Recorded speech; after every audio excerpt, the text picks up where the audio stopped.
Ito ang Broad Streamcast Communicators, ang naiiba at kakaibang plataforma sa digital broadcast. Mula Luzon, Visayas, Mindanao hanggang sa iba't ibang dako ng mundo. Broad Streamcast Communicators, ang sandigan ng sambayanan mula sa walang labis at walang kulang na pagbabalita, paglilingkod, maglalahad ng mga mapagbuong komentaryo at usaping pambayan para sa kapakanan ng karamihan.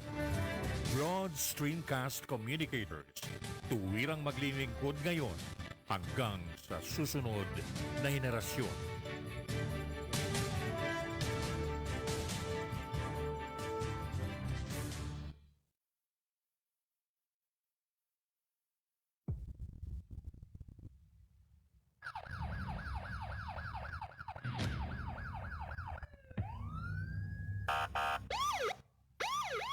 Digital Patrol.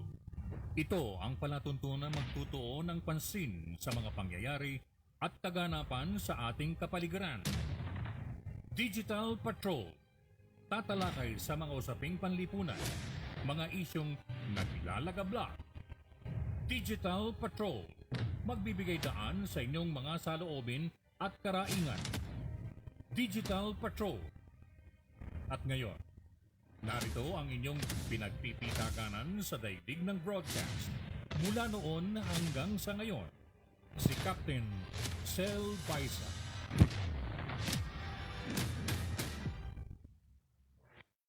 It's Monday morning. Kamusta po ngayon lahat? Pangagilo ko mga tagapakinig. Well, it's the start of a brand new week. The 11th day of October, taong kasalukuyan 2021. Kamusta po kayo lahat? At syempre pa, ako po si Sel Baisa, ang inyong makakasama until 11 o'clock ngayon pong umagang ito. At syempre pa, katulad ng mga nagdaang mga pagkatanghal, ako po isasamahan ni Nash, ang aking pong technical man, ganun din si Semanita Baisa Kapampangan. At syempre pa, ang ating mga tagapakinig worldwide. Kasama na of course ang ating mga regular followers like Sherwin Marco Wee, ang unang-unang padala ng kanyang pagbati ngayong umagang ito ng Monday. Good morning, Sherwin Marco Wee. So mga gilo kong mga tagapakinig, without much further ado, welcome to your Monday edition ng inyong palatuntunang Digital Patrol.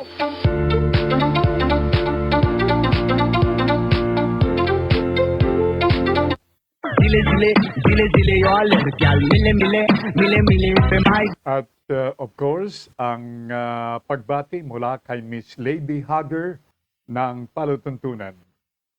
Ahag from her.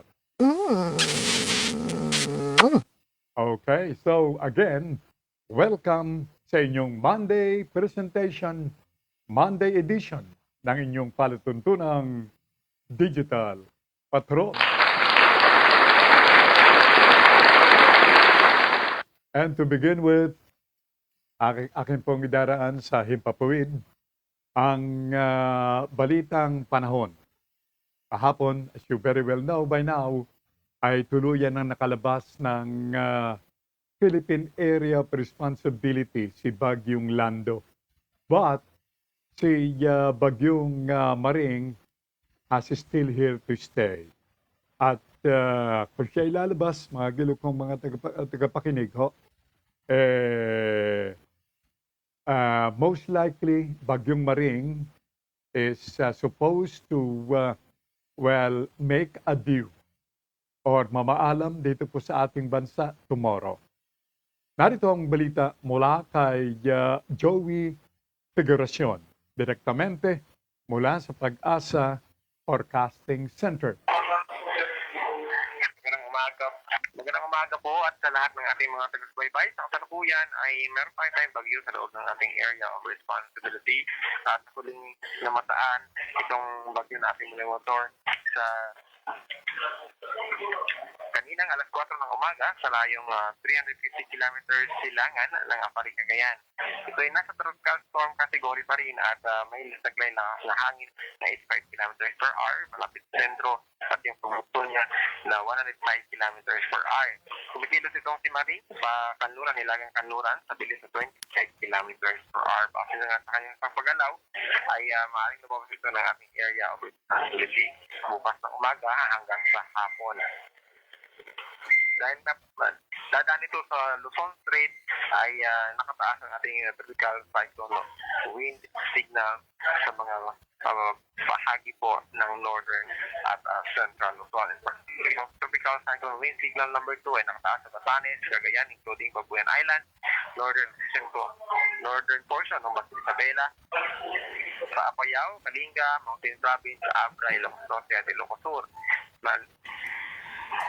Samantala, yung tropical cyclone wind signal number 1 ay nakataas sa nanaluling bahagi ng Isabela, sa Nueva Vizcaya, Quirino, Ifugao, Benguet, La Union, Pangasinan, Aurora, Nueva Ecija, Tarlac, Zambales, Pampanga, Bulacan, yung northern portion ng Bataan, maging sa northern portion ng Quezon, kasama po dyan yung Polillo Island at Calanguas Island. Sa mga lugar na ito, may karanas ng mga pag-ulan, pagbugto ng hangin hanggang masungit na panahon.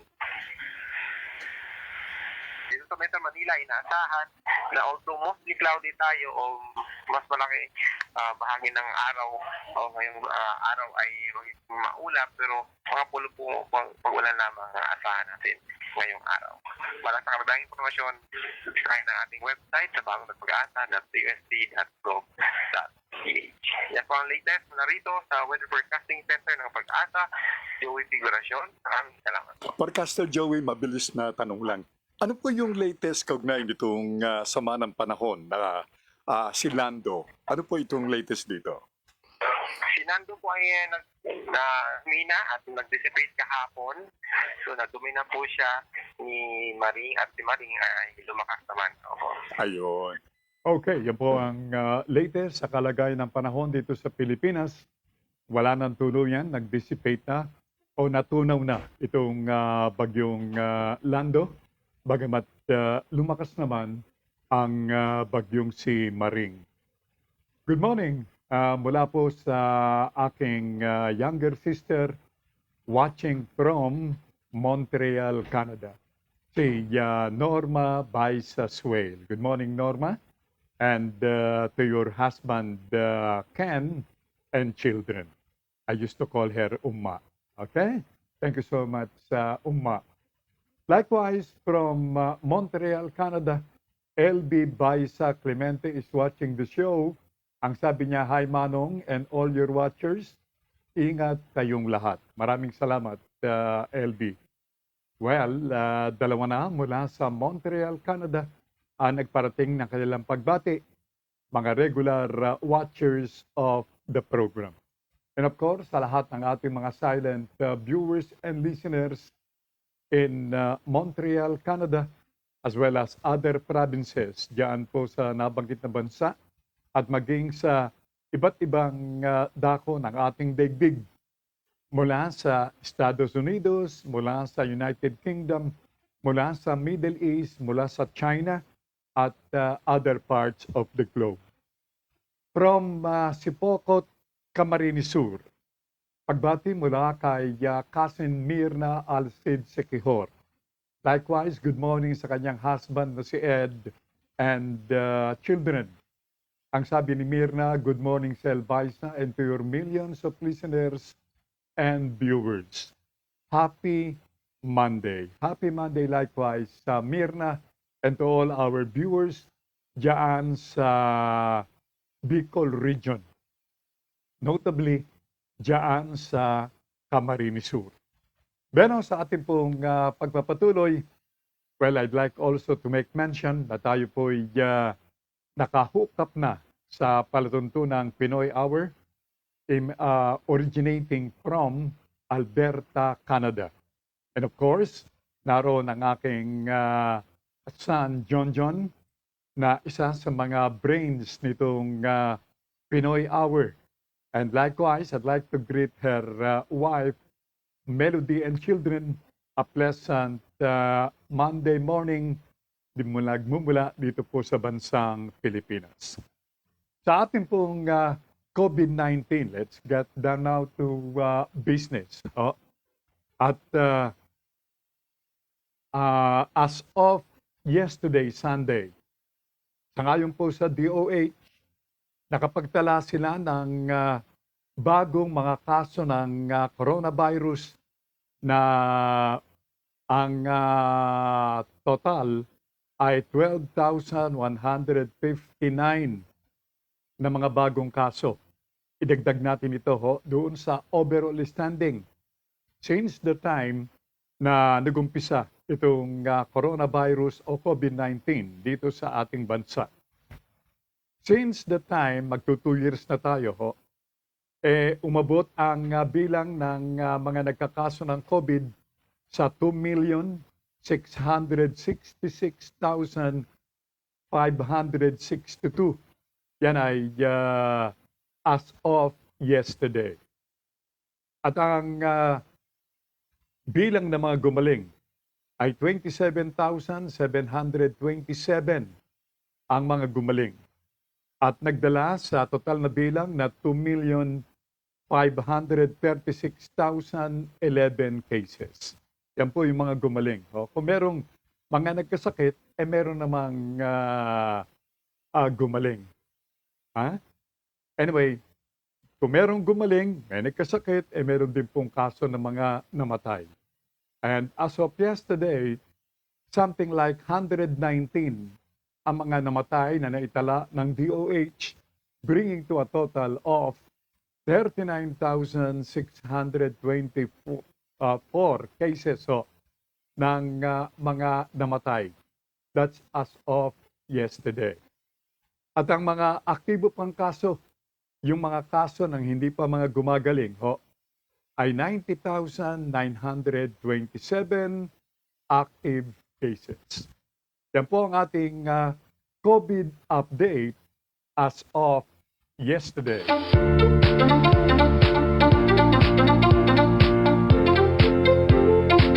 Check your time pieces, ang correct Philippine time. Ganap ng alas 10 ng umaga. At mga pagbati mula sa ating mga listeners, mula sa Calamba, Laguna, si Spanish-speaking Melito Rodelio Militante. Ang sabi ni Melito, un bendito lunes, Señor Cel, y a todos los seguidores o seguidores de su programa Digital Patrol. Maraming salamat, Melito. Spanish-speaking viewer and listener ng programa. By the way, before I forget, kindly share the program. And at the same time, like the show, mga mga tagapakinig, because that's the only way we could penetrate more na mga viewers and listeners ng program, enable the show to reach yung marami nating mga kababayan not only here in the Philippines but likewise in many countries of the world. Maraming salamat po. Bueno, mga balita na may kinalaman or in relation dito sa ating COVID-19. Dito sa Quezon City, meron po tayong tinanggap na balita na isinailalim sa Special Concern Lockdown yung ilang mga tahanan sa 4 na barangay dito sa Quezon City. Ito dahilan dito sa kaso ng coronavirus. At itong mga lugar na ito, yung mga tahanan na nakatayo dito sa barangays Lourdes, Payatas, Holy Spirit at Magsaysay. Yan po yung 4 na mga barangay na isinailalim sa Special Concerned Lockdown ng Quezon City LGU. Now, what else na may kinalaman dito sa coronavirus? Well, as you very well know, patuloy itong downtrending o pagbaba ng kaso ng COVID dito sa ating bansa, partikular sa National Capital Region o Metro Manila area. At kung hindi raw magbabago itong downtrending, abay, what do you expect? Yes, tama pang yung nasa isip. Luluwagan ang restriction para sa ating partikular na mga kabataan sa darating na panahon ng Pasko. Ito po isang ayon kay DOH Undersecretary Maria Rosario Berhere. At starting October 15, within the week, babakunahan na itong mga kabataan ng edad ay 15 to 17 years of age. Yan ay upang masiguro na patuloy itong pagbaba ng coronavirus, partikular dito po sa National Capital Region. Well, ano pa? Alam niyo, meron pong ipinalabas na pahayag si General ng o ang head ng PSG o Presidential Security Group. Itong si PSG Chief Kabangbang. Kasi ayon sa kanya, hindi dapat na i-isolate o ihiwalay itong si Mayor Digong Duterte sa kanyang pamilya ng kanyang anak na si Davao City Mayor Inday Sara Duterte at maging sa kanyang asawa na si Attorney Carpio at mga anak.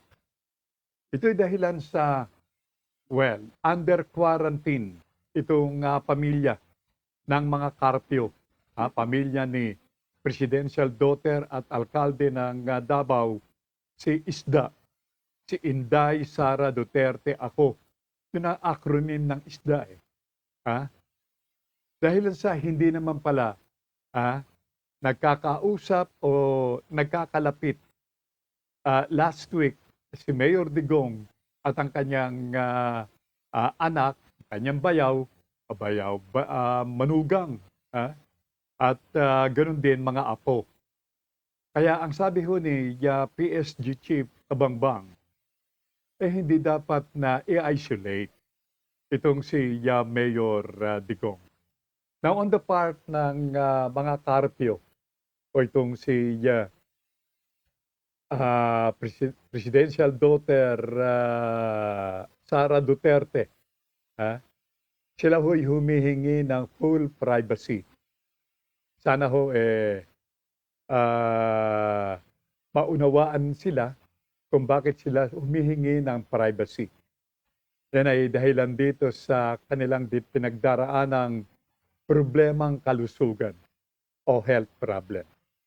So, kung dati-rati, itong si Sara Duterte, abalang-abala sa pagtanggap ng mga callers in her capacity as current mayor ng Davao, unawain naman sila dapat ho.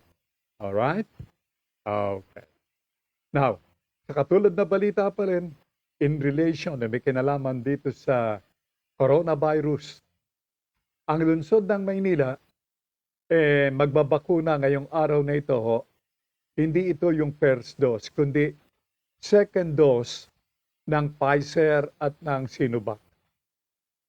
So kung kayo ay naturukan o nabakunahan ng Pfizer at Sinovac, ngayong araw na ito itutuloy yung pagbabakuna ng second dose ng Pfizer, ganoon din ng Sinovac. Yan. Bueno, may kinalaman pa rin sa COVID-19. Alam nyo, nag-iisip si Tourism Secretary Berna Romulo Puya na babaan yung halaga ng RT-PCR test, so yung swab test in short, doon sa ating mga local o mga domestic tourists na mga mamamasyal sa iba't ibang mga tourist o tour places at mga areas na kalimitan dinadalaw ng ating mga turista. Dito sa kanilang presyo sa kasulukuyan na 700 piso. Kasi hindi ka papayagan na makapunta sa mga tourist spots not until na ikaw ay sumailalim sa tinatawag na swab test. Itong RT-PCR test. 700 pesos ang babayad mo sa Department of Tourism. Pero iniisip ni Secretary Puyat na babaan pa itong 700 pesos na swab fee na binibigay ng Department of Tourism. Alam nyo sa PGH, kung ikukumpara mo doon sa 700 pesos na RT-PCR test ng Department of Tourism, di hamak na mas mataas sa PGH. Dahil sa PGH, naniningil sila ng halagang 750 pesos bawat swab test na kanilang gagawin. Hi to Lyde Baisa, watching from Taytay Rizal. Maraming salamat, Lyde, at happy viewing and informative listening dito sa programang Digital Patrol. And good morning likewise kay Tammy Juanillo na kasama ho ni Lyde na nanonood at nakikinig sa ating program. So, going back doon sa sinabi ng DOH na luluwagan ang restriction ng mga kabataan sa kanilang pagdiriwang ng Kapaskuhan. Yan ay conditional naman yan, with a certain condition. Yan ay kung magpapatuloy itong patuloy naman na pagbaba ng kaso ng COVID-19, particular dito sa National Capital Region.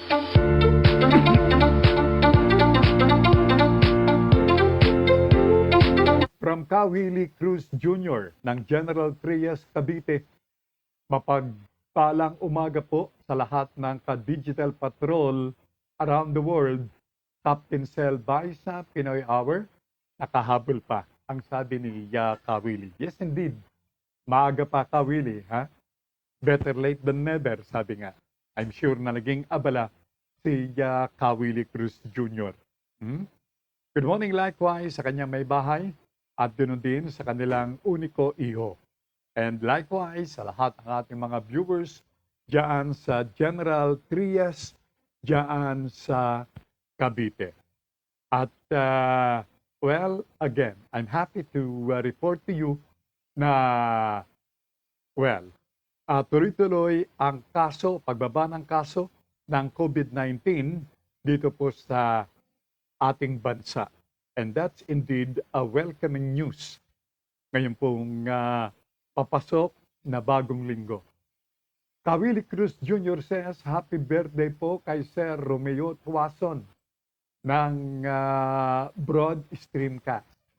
Likewise, good morning kay Romy Tuason sa ating mga colleagues dito ho sa channel na ito, sa inyong social media.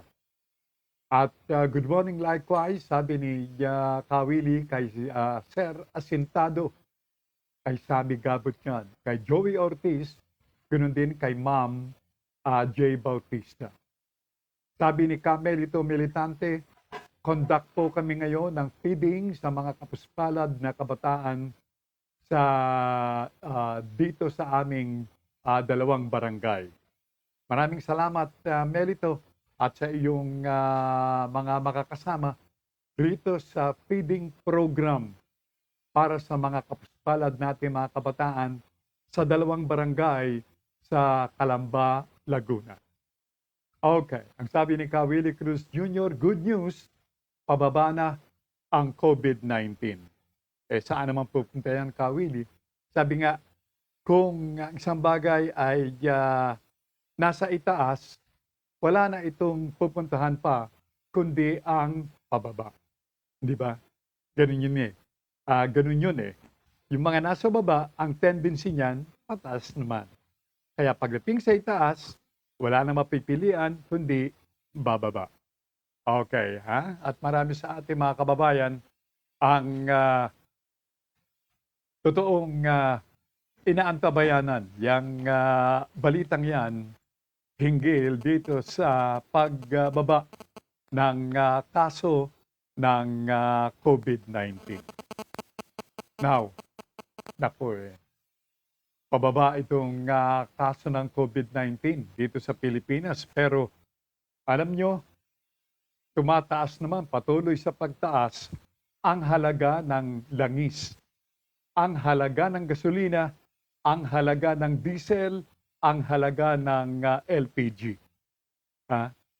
Alam nyo, ang kinakatakot ng ating mga taga-energy department, baka magkaroon po tayo ng tinatawag na global energy crisis.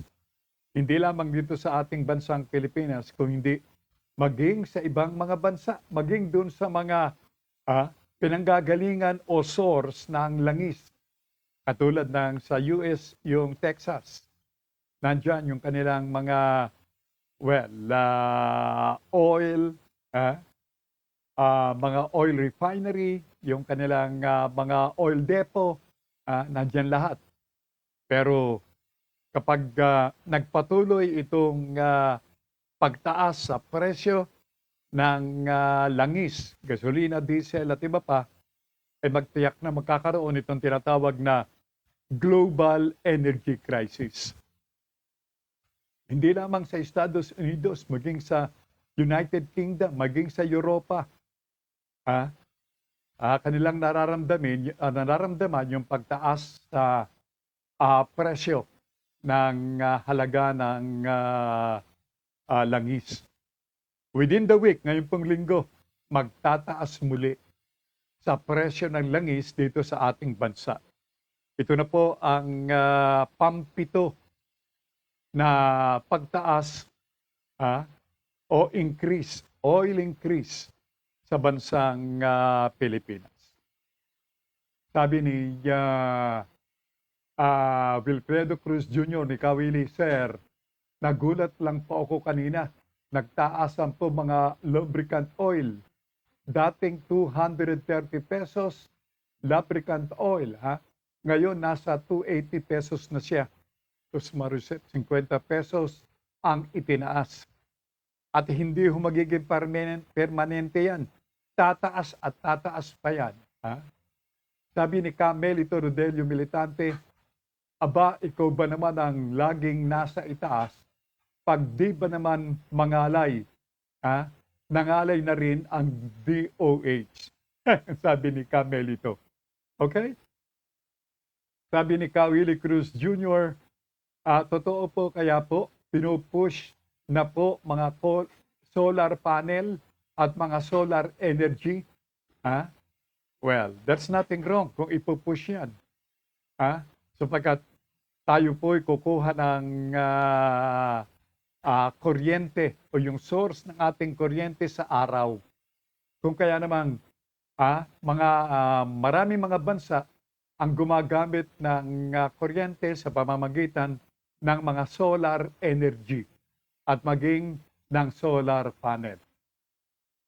Sabi ni Dina Gungon, sabi ni Dina Gungon, good morning po, watching from Cabinti, Laguna. Thank you so much, Dina Gungon. Thank you very much. Watching from Kabinti, diyan po sa Laguna. At say hello, Dina, sa lahat ng ating mga kababayan who are watching the program na Digital Patrol dito sa BSC. At do remind them likewise na tayo'y napapanood Monday to Friday from 9:30 in the morning all the way up to 11 ng umaga. Maraming salamat sa Miss Dina Gungon. Now, ayun, nagtataasan itong demand o pangangailangan ng langis sa buong daigdig. Alam nyo, maging sa China ang ginagamit nila na kuryente roon, yung coal, uling, maging sa India, pati ata uling ay nagkakakapusan na sila sapagkat nakakaranas din ng tinatawag na blackout ang malaking bahagi ng China, maging ang malaking bahagi ng India. Dahil nandito sa kakulungan ng coal. Yan naman po ang kaganapan diyan sa China at India. Ngayon alam nyo, dito sa ating bansa, si Attorney Vic D. Magiba, Vic D. Magiba ng Consumers Group ng ating bansa, nananawagan sa ating pamahalaan nitong mayor, si Mayor Digong, na sana po ay isuspindi muna itong tinatawag na paniningil ng excise tax dito sa langis sa ating bansa. Ito ay upang maging maluwag itong pagbili ng langis ng ating mga kababayan. Sabi ni Melito Militante, pabor ako sa pagbubukas muli ng Bataan Nuclear Power Plant nang sa ganoon makatulong sa mga dinaranas nating krisis sa kuryente. Palagay ko, it's really high time likewise na atin ang gamitin gawing operational itong Bataan Nuclear Power Plant. Sa bansang Hapon, wala silang problema sa kuryente. Maging yung mga bahay sa mga bundok, meron pong kuryente. Yan ay sa dahilang maraming mga nuclear power plant ang itinayo sa bansang Hapon. Tayo iisa na didal pa ang operasyon. Itinayo nung panahon itong yumaong Pangulong Ferdinand Marcos Sr. Hanggang ngayon, hindi pa rin po operational. From Angelica Paz, magandang umaga at blessed week ahead po sa inyong lahat sa BSC Captain Cell. More power at keep safe po. Maraming salamat, Angelica. At keep safe likewise, Angelica, okay? Sabi ni Lyde, make our homes well ventilated and greenish with plants para less electrical consumption. Yan po ay mula kay Lyde Baisa. What, a very sound recommendation. A very sound proposal. Kailangan well-ventilated ang ating mga tahanan at maraming mga green plants na mga itinatanim. Kailangan po yan sa mga tahanan. It goes without saying na kung well-ventilated ang iyong bahay, no need for you to use electrical gadgets like yung pagbubukas ng ilaw tuwi-tuwi na.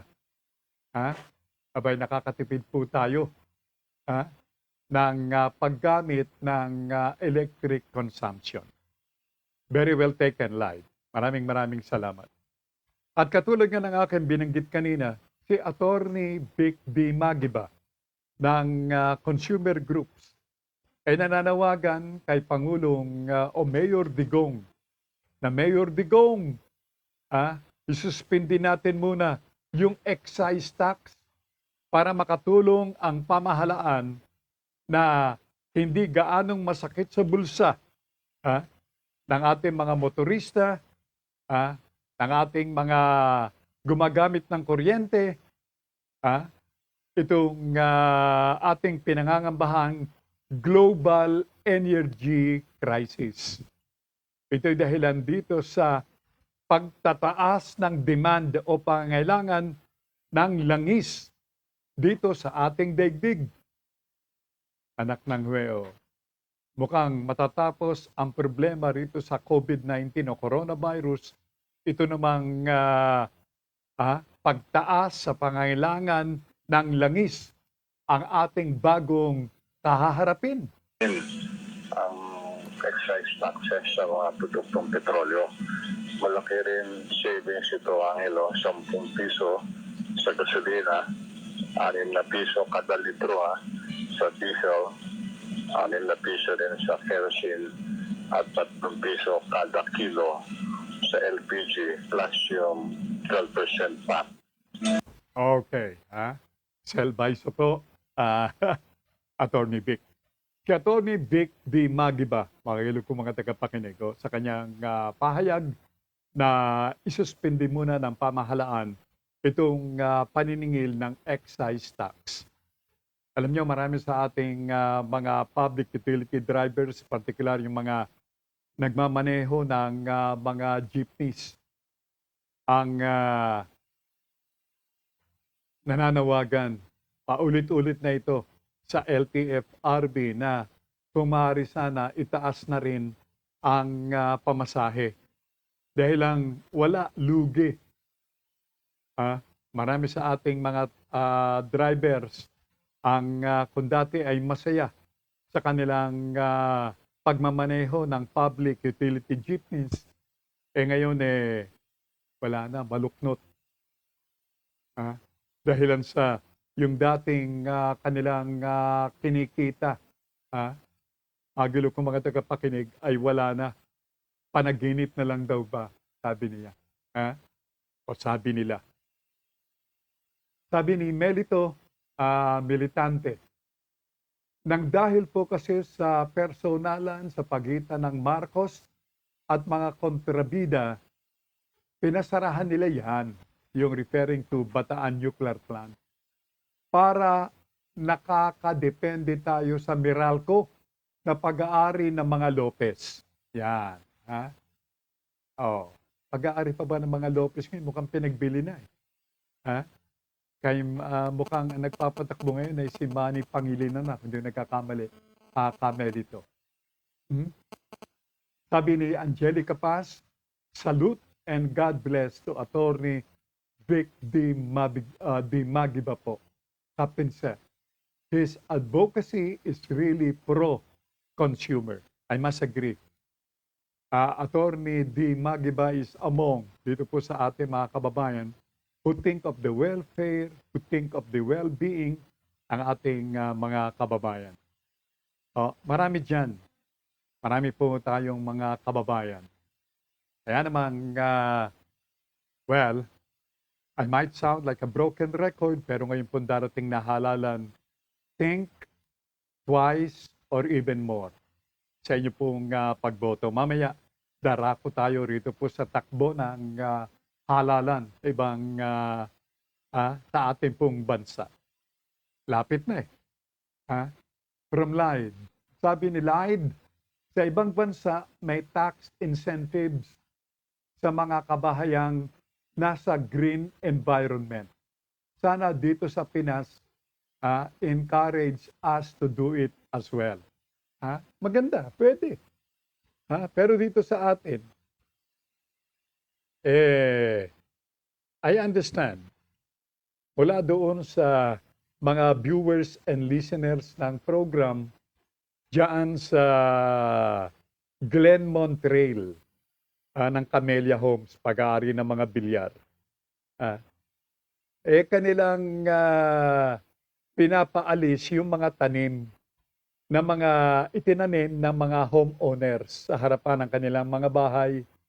Bakit? Ah, nakakatulong na magbigay ng lilim o shade itong mga halaman. Bukod pa, doon sa hangin na binibigay nitong halamang ito na napakasarap samyuhin o maamoy. Di ba kapag nagtanim ka ng mga bulaklak na mabango, kapag humangin, papasok ka sa loob ng iyong bahay, lalo na pag katulad ng binanggit ni Lides, well ventilated ito, yung amoy, fresh aroma, fresh smell ng halaman ay papasok sa iyong tahanan. Ay, nako. Bakit ganun yung mga bilyar? Alam kaya ni Mark Villar yan, natatakbo ng Senado. O baka namang alam ng kaniyang dating senador na ama. Naging senador ba?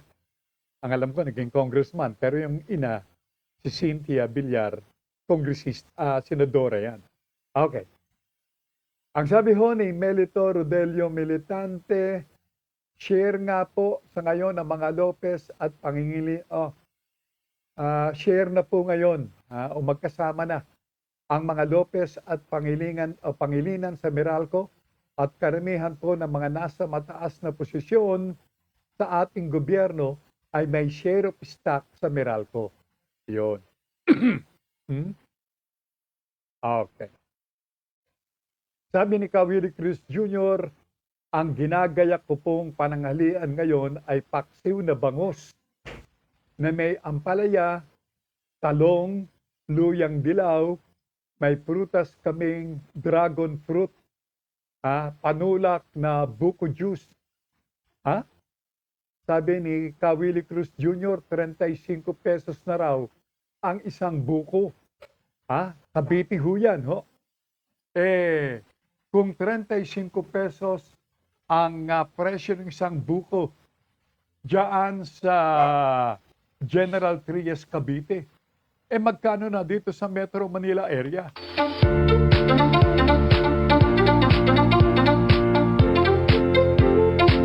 Okay. Diba pang mga pangyayari, kaugnay pa rin itong pangangailangan o yung posibleng maging global energy crisis dahil sa mataas na demand ng langis sa daigdig. Atin naman pakinggan itong magiging pahayag nitong si chairman ng Energy Regulatory Commission na si Chairman Agnes de Manadera. Si Chairman Agnes mahalaga ang papel na ginagampanan, lalo na ngayon at patuloy ang pagtaas ng presyo ng langis, pagtaas ng presyo ng gasolina, ng diesel, ng kerosene, ganun din ng LPG. Ang sabi nga ho ni Willie Cruz Jr., yung dating nagkakahalaga ng 350 o 325, something like that, within that circle. Tumaas ng halagang 50 pesos ang langis. Sus Mariusep, tataas pa ngayong linggong ito. Sabi ni Melito Militante, Sir Willie, nag-gisa lang ako ng bagoong alamang kasi di naman masarap ang kare-kare pag walang alamang, diba? Nadali na naman. Parang yung isa sa aking 33 kumpare.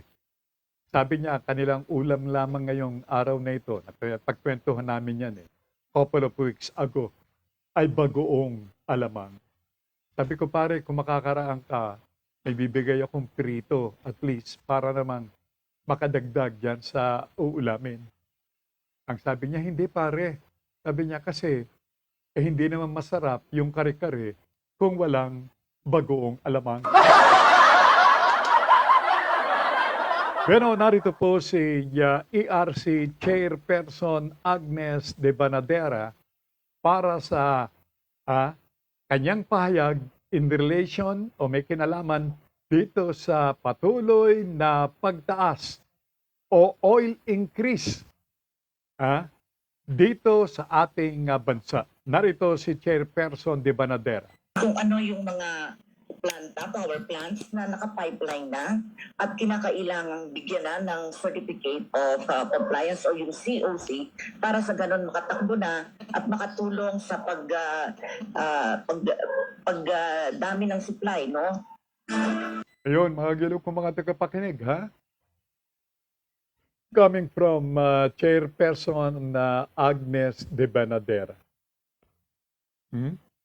Ay dapat mag-isip na tayo ng mga bagong pamamaraan upang kung sakali po't hindi mapigilan itong pagtaas ng halaga ng langis sa ating bansa. Well, at least, hindi po mahihirapan tayong mga Pilipino. Patuloy nga ang pagbaba nitong coronavirus. Pero patuloy naman ang pagtaas nitong presyo sa halaga ng langis dito sa ating bansa. Sapagkat ngayong linggong ito ay ang ikapitong linggo ng pagtaas sa halaga ng langis, sa halaga ng gasolina at krudo, ng diesel, ng kerosene at ng LPG. Mario Sepo, wala na. Patay ka na sa mga tumatakbong mga pangyayari. Sapagkat sa ngayon po rito sa balitang aking tinanggap ngayong linggong ito, ay tataas ng mula 140 piso hanggang 150 piso itong halaga ng diesel. At ang halaga ng gasolina ay itataas naman sa halagang 130 piso. Sus, wala na. Kandaloko na. E paano pa niya ng ating mga jeepney drivers? Lalabas nga ng kanilang ipambabiyahe na mga jeepneys. Hindi naman kikita ng sapat para sa pamilya. Para sa ano pa, yung kanilang paghihirap. Sabi ni Willie Cruz Jr., parang yung misis ko, parang adobo di kompleto kapag walang toyo. Joke lang. Happy wife, happy life. Kaya Sir Melito, pag-asawa na po kayo, nagtataasan na yun. Baka abutin tayo ng pagtaas. Bueno, ayan. Kailan naman kaya aaksyonan ng LTFRB itong rekomendasyon sa pagtaas ng pamasahe ng ating mga jeepney drivers?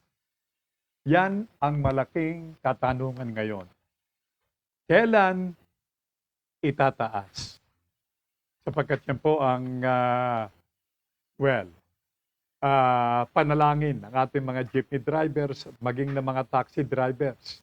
Sapagkat kung magtataas ang halaga ng pamasahe sa mga pampasaherong jeep, asahan na po ninyo ang pagtaas din sa presyo ng pamasahe sa mga taxi at mga buses. Ay nako. Tataasan na lang.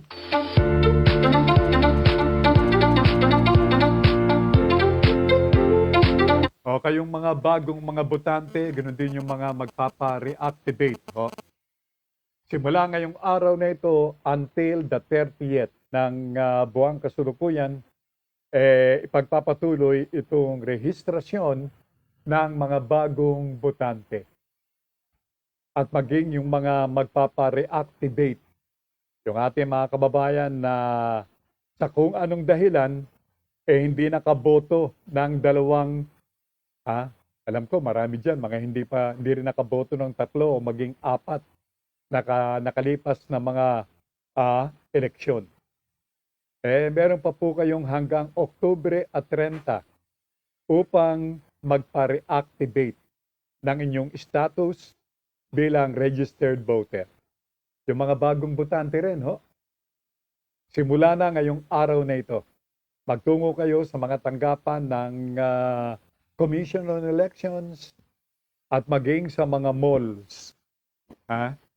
Marami pong mga malls katulad ng SM, ng Ayala Malls at ganoon din ng Mega World ang maglalaan ng mga tanggapan ng COMELEC na tatanggap ng rehistrasyon ng mga bagong botante at maging yung mga magpapa-reactivate. Yan po yung ngayong araw na ito. Simula ngayong araw na ito.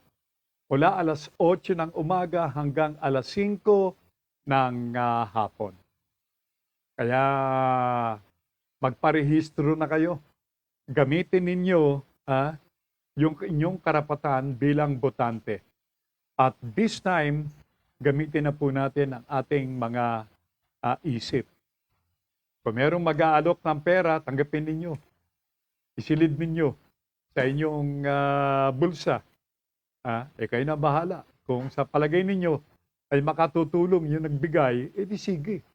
Pero sa isang banda, kung ikaw ay isang matinong kandidato na ang hangarin ay makatulong sa pagpapaunlad ng inyong bansa, bakit ka maglalagay? So meaning, kinukuha mo, binibili mo yung boto ng botante. Ganun lang ho yan. Ang sabi ni Melito, Sir Willie, tugon kay Willie Cruz. Sir Willie, anya ni Melito, okay na ako, okay na ako sa 2 anak na magkaiba ang nanay.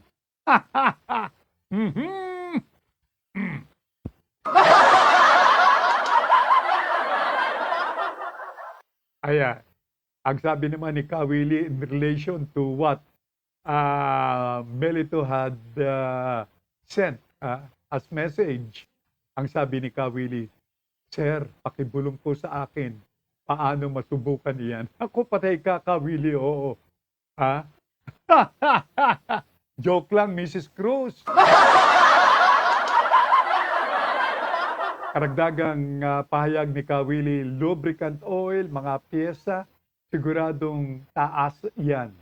Mga lubricant oil, medyo mababa ng konti, made in Thailand at Indonesia. Pati pyesa ng bisikleta, tumaas na rin. Battery ng e-bike, nasa 7,000. Tataasan na. Malamang tataas din. Yung iba pa, sus Maricepo. Tiyak yan. Kung gumagamit ng spare parts, tiyak na tataas. Ang sabi ng aking kumpare, isa sa aking 33 kumpare, yung bukod tangi na raw ng mga maliliit, yung hindi tumataas. Ay, nako. Babalik ko tayo rito sa ating eleksyon sa Pilipinas. Doon po sa ating mga government workers sa national as well as doon po sa local government unit. Kung kayo po ay mga empleyado, kayo po ay dapat maging non-partisan. Meaning, dapat wala kang kinakatigang kandidato.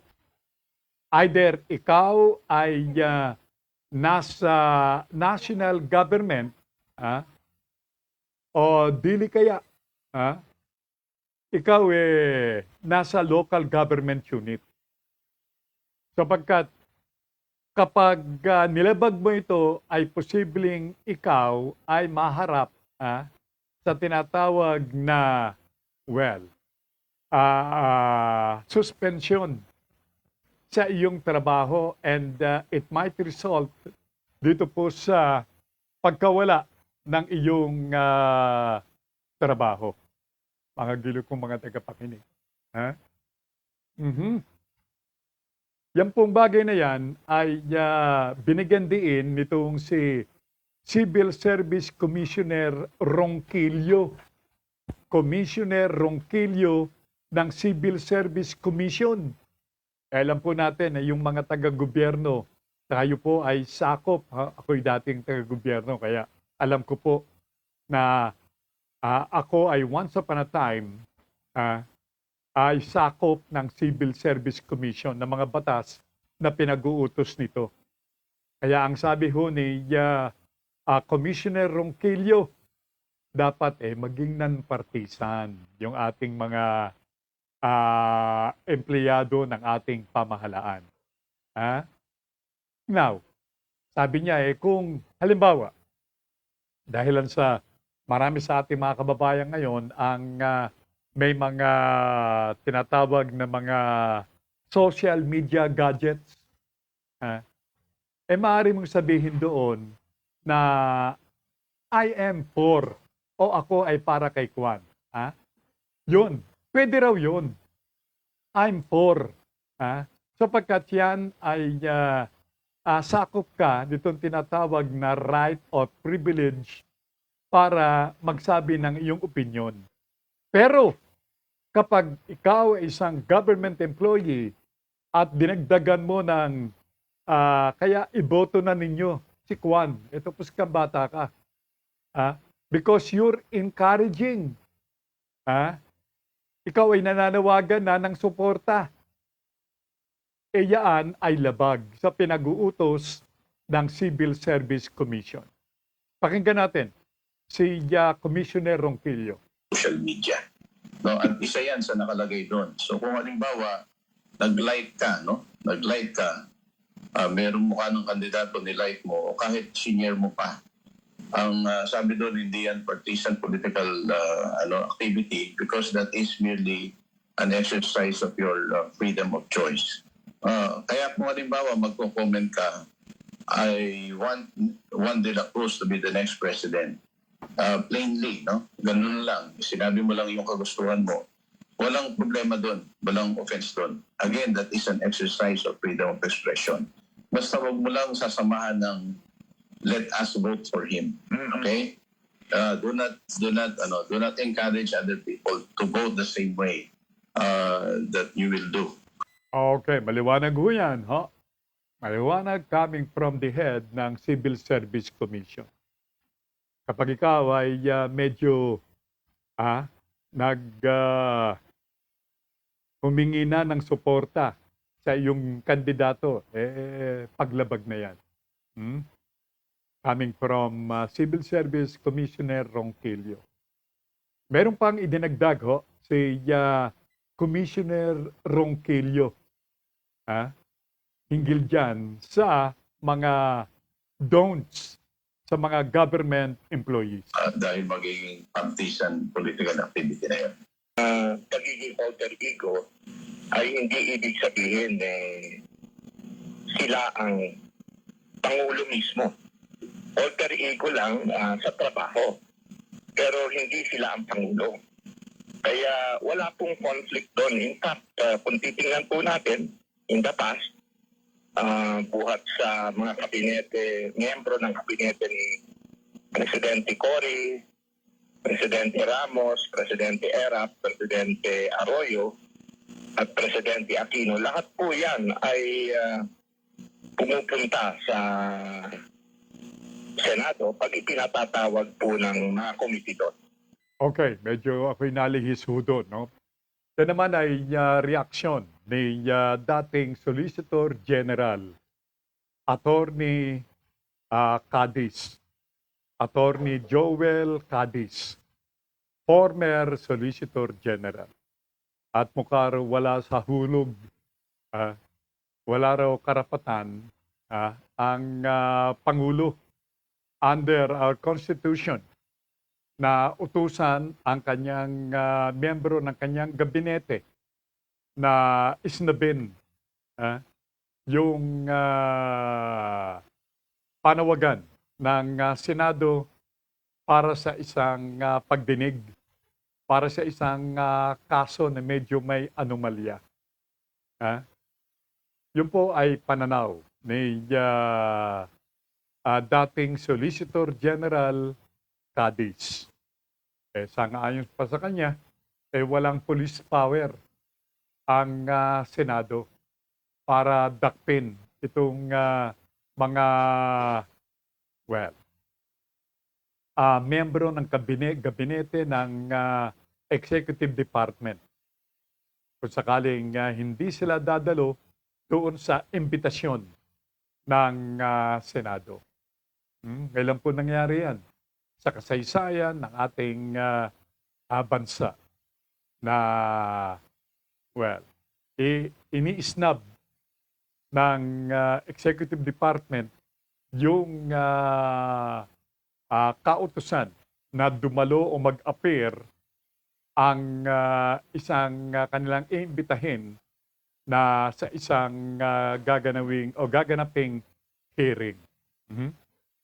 Okay. Maraming salamat kay former Solicitor General Cadiz diyan sa kanya pong opinion na yan. Now, going back pa rin dito po sa ating darating na halalan next year. Ulitin ko, yung mga taga-gobyerno, yung pagsuot ng mga t-shirt, paggamit ng baseball hat, paggamit ng cap o sombrero ng nandun ang pangalan ng kandidato, pinagbabawalan kayo ng Civil Service Commission. Baka yung makunan ng ebidensya, makunan ng larawan. Talo na kayo dyan. Kapag kayo nakatanggap ng rule out order o ruling na kayo ay sinisisante na sa inyong posisyon, wala tayong magagawa. Sapagkat ang inyong nilabag ay ang Civil Service Commission provision. Okay? Ayan, maliwanag ko yan. Ang sabi ni Broad Streamcast Commissioner, good morning, Digital Patrol, maulay na dito sa La Union. Ano kaya ibig sabihin ng maulay? Baka maulap. Ayun, palagay ko si kasamang Joey Ortiz ito nagpadala, no? Because si Ka Joey ay nakabase, kung di nagkakamali, diyan sa La Union. So maulap na, coming from our very talented na weekend host ng kanyang musical program dito sa Broad Streamcast Communicators. Thank you so much kasamang Joey Ortiz. Now, sa iba pang mga kaganapan, may kinalaman dito po sa darating na halalan. Alam nyo kung si dating Senador Bongbong Marcos ang tatanungin, alam nyo ang suspetsa nitong si Bongbong Marcos ay katulad din ng suspetsa ng marami nating mga kababayan hinggil dito sa last minute filing ng Certificate of Candidacy o COC ng ni Senador Bato de la Rosa. Isa ngayon po kay Senador Bato. Almost 3 o'clock na siyang tumanggap ng tawag mula kay Pangulong Digong na nag-uutos sa kanya na mag-file ng Certificate of Candidacy bilang presidente. Nag-utos ang boss. So ano magagawa? Takbo. diyan sa Sofitel, nag-file ng candidacy bilang Pangulo sa darating na halalan itong si Bato.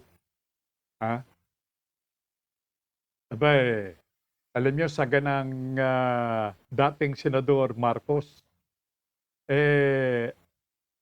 malamang daw na maging threshold lamang.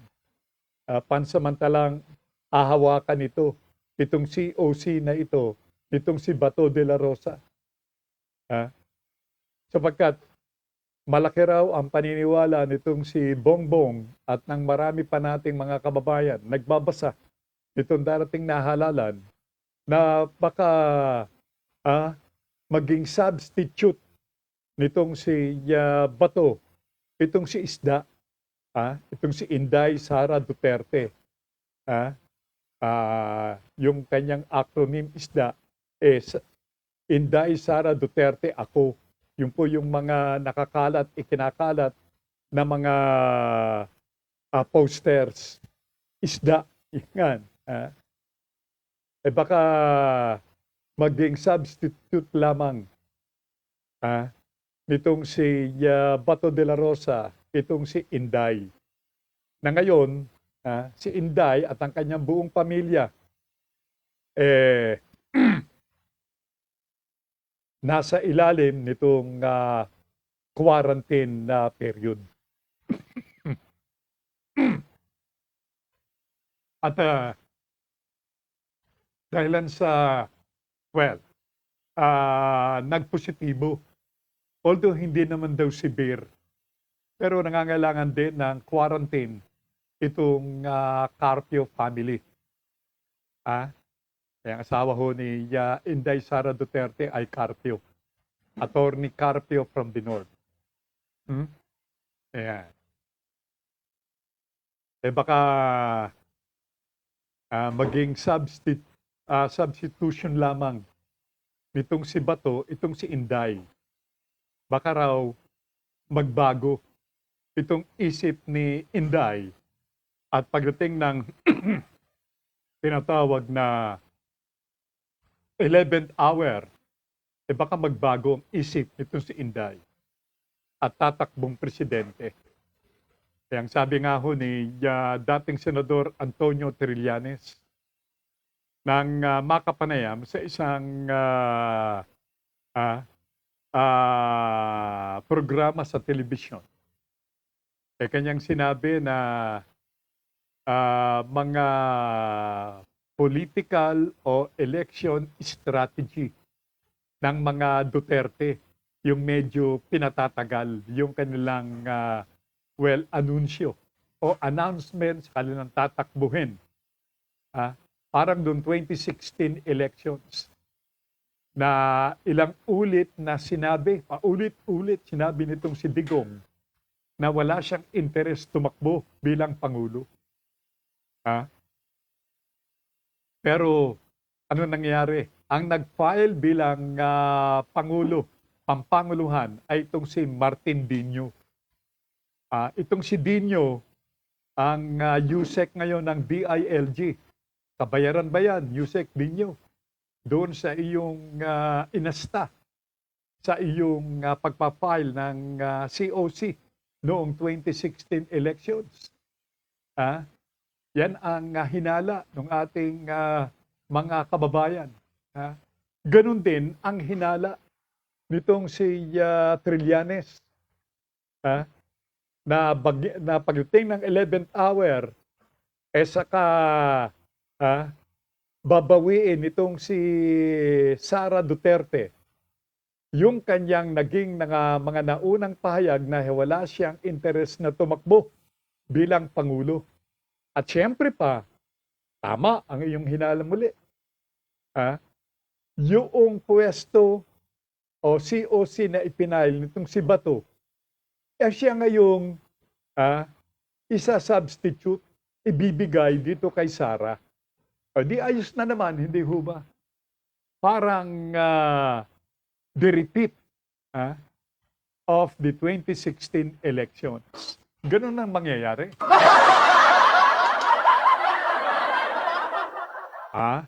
Sapagkat itong si Mayor Digong tatakbo bilang mayor ng Davao. Ha? Sabi nga sa inyo Duterte na lang yung mga nasa Davao, wala nang iba.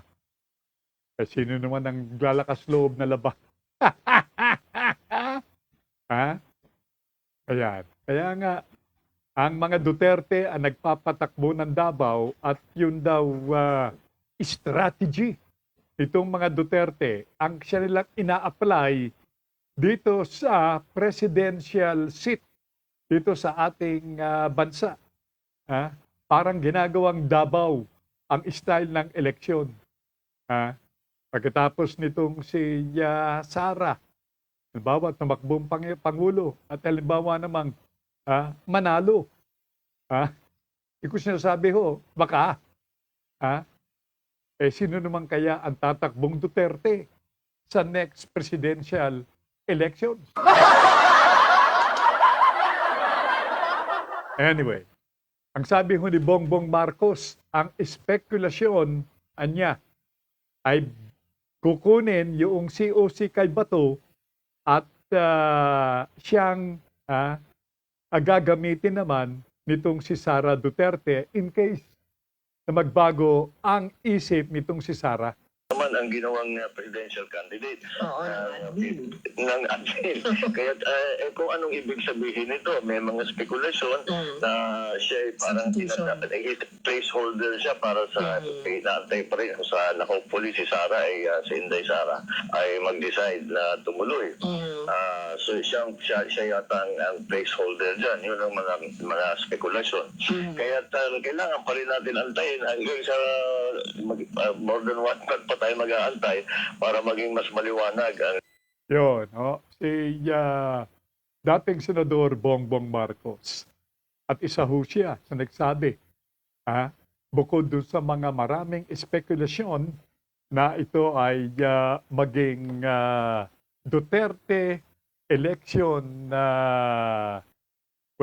gimmick o strategy ngayong pampamunuhan. Bueno, wala na po tayong sapat na oras, mga giliw kong mga tagapakinig. Maraming salamat sa inyo pong patuloy na pagsubaybay at God willing, muli po tayong magkasama-sama bukas.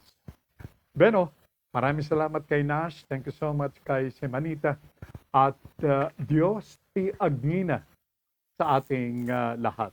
Do stand by for Miss JC Bautista sa kanyang palatuntunang Ang Buhay Online. Wasan yung mga oras sa Pilipinas, ganap ng 11:00 ng umaga.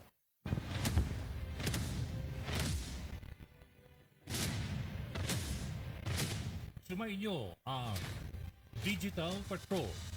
Hanggang sa muli, dito pa rin sa Broad Streamcast Communicators. Maraming salamat po.